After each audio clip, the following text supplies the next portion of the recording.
joining us and giving us your perspective. I know you have to leave, but with us in the studio tonight is Wing Commander S.K. Kohli. He's a smoker. In fact, he was telling me before that he's been smoking for decades actually, and is completely against this ban on smoking in public places. And Dr. Sajila Maini, the president of the Tobacco Control Foundation of India and from Gangaram Hospital here in Delhi, is also with us. You were listening very closely to what the minister was saying, and I could see you shaking your head at many points. Why are you so against this ban? See, because the government is trying to cure the symptom and not the cause. It's very easy to put a ban on everything. It's left to the imagination. Today they have said the actors will not smoke on the screen because it leads to, bad example for children. Tomorrow they will say Shah Rukh is wearing a shirt of 10,000 rupees giving inferiority complex to a guy who is on the road. So shall Shah Rukh stop wearing that shirt? Because they are curing the symptoms. Smoking is bad, I also know it. Today I have completed 40 years of smoking. Today is 1st of October. You know it's bad, but there are lots of us who don't smoke, who are passive smokers. Why should we suffer if you are? And see, if the question to. of passive smoking has taken more importance than what it deserved. There is so much of smoke which is emitted by these trucks, by these buses, by these gensets and other things. We have never thought about them. If we are so health conscious, it should have been a holistic approach. Dr. Maini, you're looking absolutely horrified. Yeah, first of all, I would like to congratulate and extend my warm regards and my all wishes to the Honorable Minister for having such a drastic decision. Yes, I am all for it. Hats off to you, sir. This is the thing that was required. This was the need of the hour. Yeah.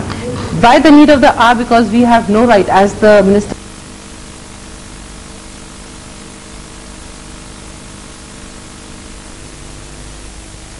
To add on that passive smoking part, you know what is passive smoke? Passive smoke consists of around 4,000 odd substances which I call poisons, yeah, and it is more carcinogenic than active smoking. And half of all children worldwide, they're living in a home of a smoker, and they're having equally the damages that are there with the smoking. And it has been seen that 38,000 people in the world, they are dying because of passive smoke. Listen, Mr. Kohli again. Why are smokers so angry about this? Because it's not as if you can't smoke at all. I mean, you can go on the road and still do it. See, the question is not that. You see, I won't mind moving without a shirt on the road, but why should I be banned by wearing it? No, but you have no right. There is no logic, first of all. What logic? You have no right to see. A person comes, like a smoker comes with his wife to me in my center in Gangaram Hospital. We see that the carbon monoxide of non-smokers is also equivalent to that of a smoker. Why should a non-smoker suffer because of a smoker? That's the point. She's making an important point. First of all, the medical people themselves are confused as to smoking is totally bad for health or not. There are American... Smoking is totally bad for health. It is... Because the American journals themselves say that smoking is good for many things. Okay, you're saying it's good for many things. You're saying the complete opposite. The smoker's denial. No, I can read them out. Smoking is, as the health minister said, that 40% and more of the diseases. Okay, but let me ask you another important question. Dr. Maini, let me ask you this. I mean, what I asked Dr. Ramadas. Are you going to be able to implement this? I mean, this is a country where we're happy to jump red lights. We're happy to get on the road. We don't care about the fines. Are we going to listen to this ban? Yeah, I have a point to make maybe on that aspect. Yes.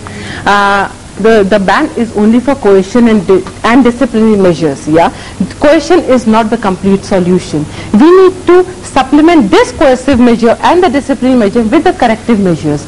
Almost all smokers, I do a lot of corporate tobacco cessation workshops. I'm running a quit tobacco movement. Almost all smokers, in fact 70 to 80% of the people who are smoking, they want to quit the habit, but they're not because they feel because smoking is very addictive. So basically we need to supplement the coercion with the corrective measures. And yes, for the implementation, what you were saying, I have a point to make. We need to first reform the law implementers. Like we need to start with the health ministry, making them tobacco free, then with the police officers. So let me ask Mr. Kohli. I mean, the health minister, and we know this, from statistics from the US and from other places from Europe. The ban on smoking in public places there worked. It got the number of smokers drastically down. And you're yourself saying, even though you said smoking has good effects, that it has bad effects as well. So what's the problem? No, my problem, like I said in the very beginning, is not, questioning the goodness or badness of smoking. You're saying it's a denial of your right. It's not only denial. You see, from the last 500 years in this country, we are only banning things and the things have become worse. What have they achieved? Ask the health minister, what have they achieved after putting prohibition? People have died out of country liquor. When I was in school and I smoked my first cigarette, I'll give you an example. We were not allowed to smoke in school. We take it as a public place. But you did anyway. Yeah, we used to go to a toilet and finish a cigarette in 5 puffs. How dangerous it is for a man to smoke a cigarette in haste as if smoking is going out of fashion tomorrow. Today, if you I have a point to make. Sorry, then make narcotics also legal. Why are you banning that? Make all drugs legal. Okay, let me ask you one final question. Are you saying you're going to go ahead and continue your smoking as you did from tomorrow? The ban doesn't make a difference to you? No, I will not smoke in a public space, because the point is I am also as concerned as the health minister is, but they are catching the ear like this. How about educating people in the school why smoking is bad? That they will never do. So one thing, let me just add on to this point, sir. Ma'am, let me just add on to this point. Smoking begins at a very tender age. It starts at around 15, 16 till 25. A person who has crossed 25 years of age, he will not start smoking in his life. Either he has started smoking earlier or he will not start. So in that tender age, it's not the education that is a matter. And in India, we should not talk about education, ma'am, because we are not that literate, and I don't think a person, and the availability factor, every 100 yards you're finding the availability of a cigarette in all different fashions and but in you all realize different people brands. will still break the rules. Yeah, people will still break the rules, yes, because coercion is not the only solution. Right. It will definitely make an impact. Right. Okay, well, let's see if it actually does do that. Thank you both very much. But when we do come back, we'll go straight across to Mumbai, to a pub in Mumbai, in fact, where a lot of